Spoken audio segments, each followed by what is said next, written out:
we used to walk up James and go to Shul. It was, I was born there. That's the only Shul I really recognized, although I went to the others with the kids.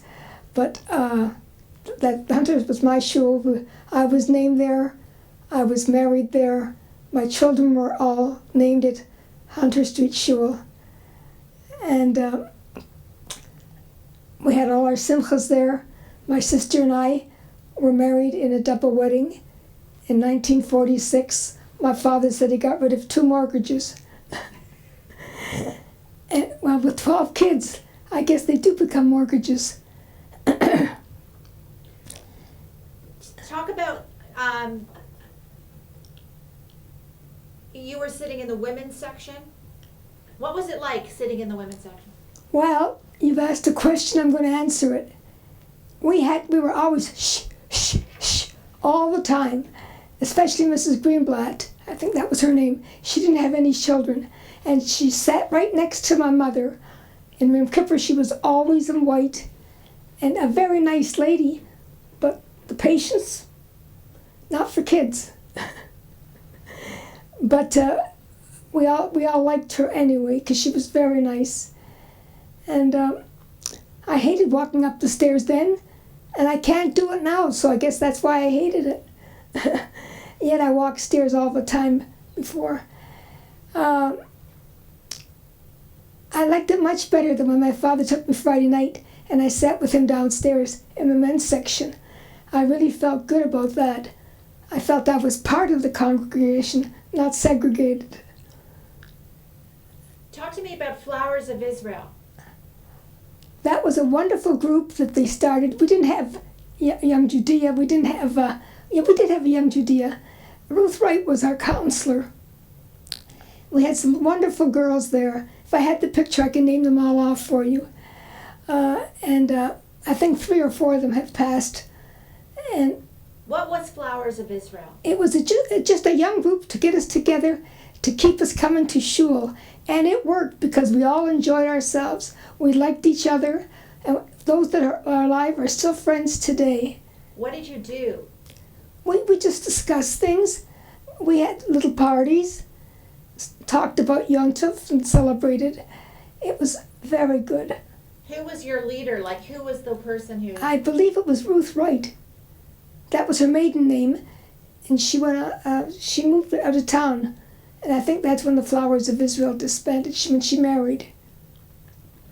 I have a picture of the Flowers of Israel. So have I.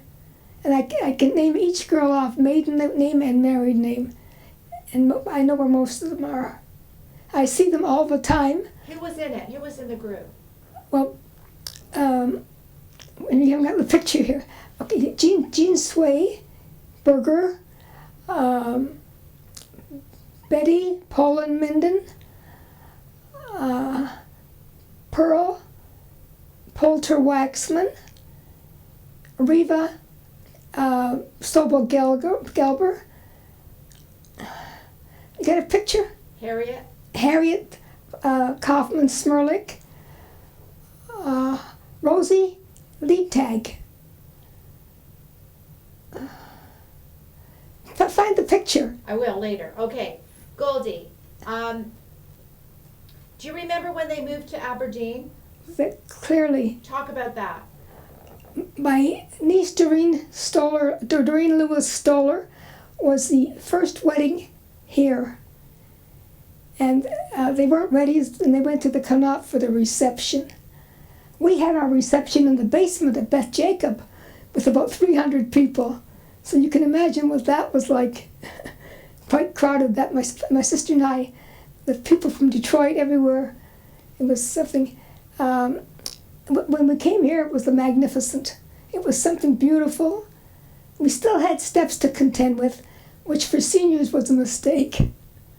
I realize that now. But we really enjoyed our services here. The first rabbi here was Rabbi Burak. He was brought in specially. His first job here was to marry my sister and I. And he was extremely orthodox. And she had to walk down first to get married. Well, I had to wait in the wings for half an hour. I was ready to bust. And then I walked down, because it was 2 separate weddings. Muscle can't be in 2 places at once, they said. And you don't have a double wedding unless you have it separate. Was that here in Aberdeen? Was it? Aberdeen, you got married? I got married at Beth Jacob. You mean on Hunter Street? On Hunter Street. And the reception was on Hunter Street in the basement. That's a repetition. So Rabbi Burak was from the Hunter Street Shul? No. Yes, because we were there long. He was from the Hunter Street Shul. And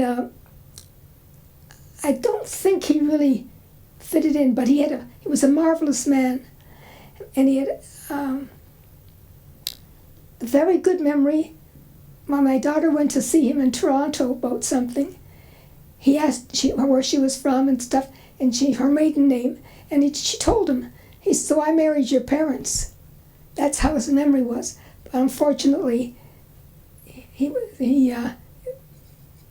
became like the rest of the seniors, a lot of, Do you remember Rabbi Jacob Green? The one that played baseball? Yes, of course. Tell me about him. He was a fun rabbi.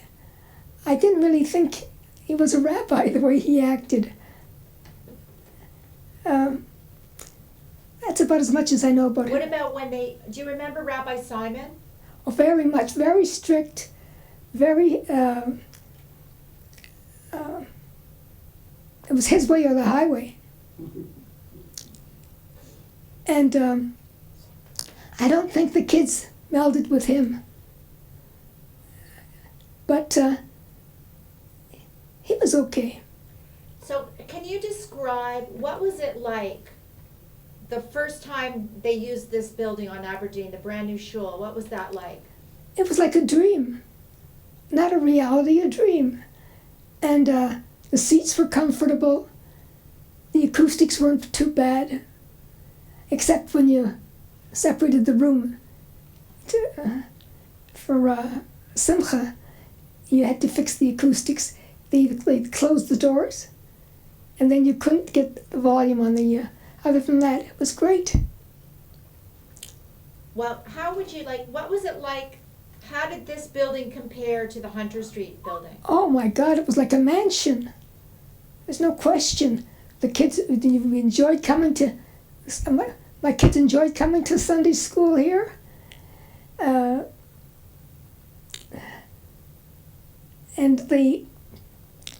that never gave me trouble about coming to shul. We used to walk. I was living in Westdale then, and we used to walk to shul. Before I started going to work, when my husband got sick, I went back to work full time. But I always took my kids to shul when I didn't work. And it was great. It just it was a nice place to be. Yeah.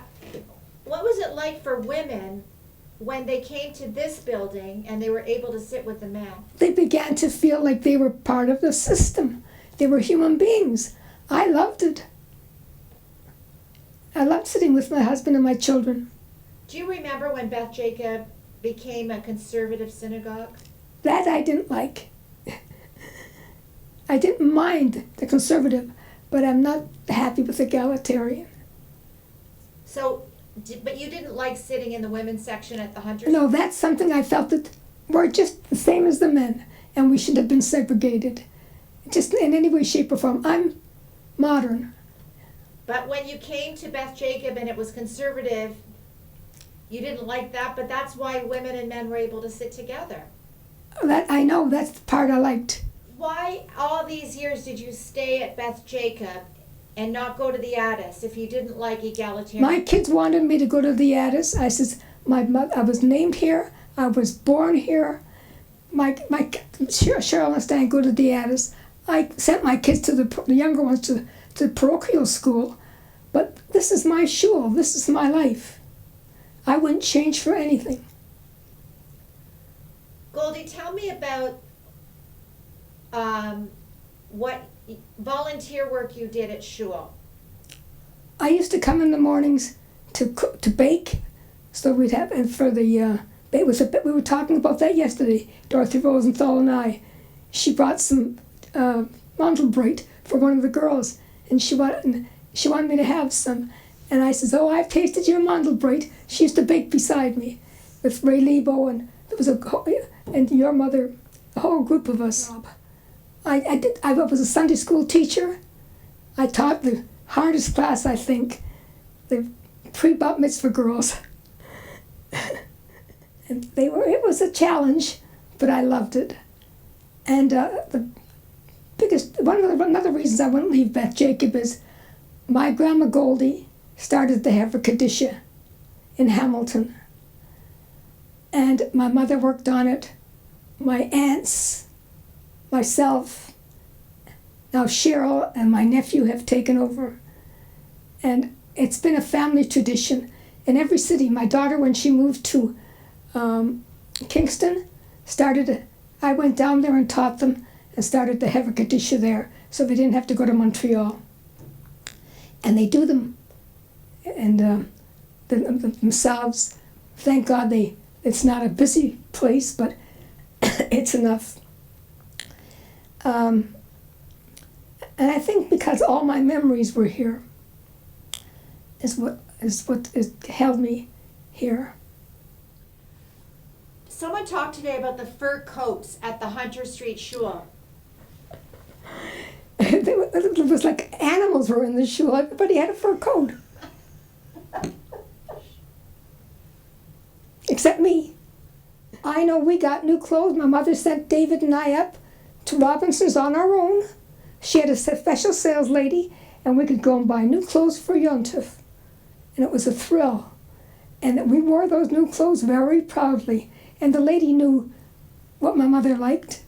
And we were taken care of beautifully. How did you feel sitting in the women's section? I hated it.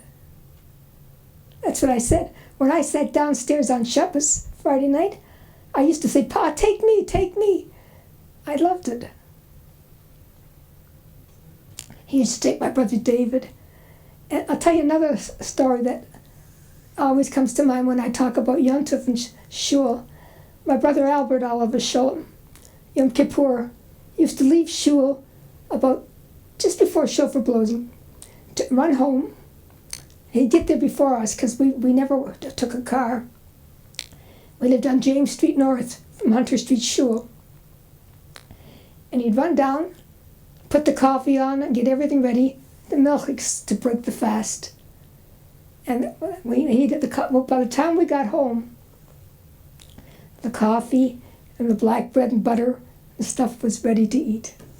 That's one of my favorite memories is Albert doing that, because Albert was the first one in our family to die. He was killed in the war. Somebody told me about every year they used to have a Yom Kippur dance.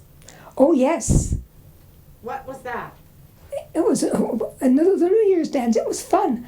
I was too young. But I can tell you this. They had a party every New Year's, and people would dress up and come and people, just a regular New Year's dance, and it was fun. Where? Where we had our wedding. Now think about it, the dungeon, the basement downstairs in Hunter Street Shul. Wait, people would fast all day, then go home and eat, and then go to a party?